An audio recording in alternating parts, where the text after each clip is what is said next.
City has issued a severe thunderstorm warning for eastern Cherokee County in north-central Georgia, north-central Fulton County in north-central Georgia, until 10:15 p.m. Eastern Daylight Time.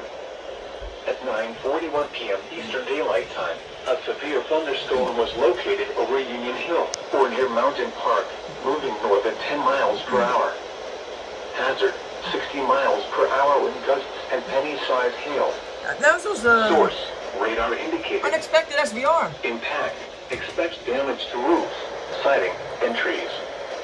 Locations impacted include Canton, Mountain Park, Roswell, Alpharetta, Milton, Woodstock, Holly Springs, Ball Ground, Free Home, Buffington, Hickory Flat, Union Hill, Birmingham, Holbrook, Leventown, and Revis Mountain.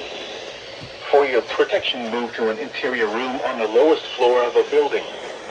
If you see wind damage, hail or flooding, wait until the storm has passed, and then call the National Weather Service toll-free at 1-866-7-634-4664. Tweet us your report at NWS Atlanta.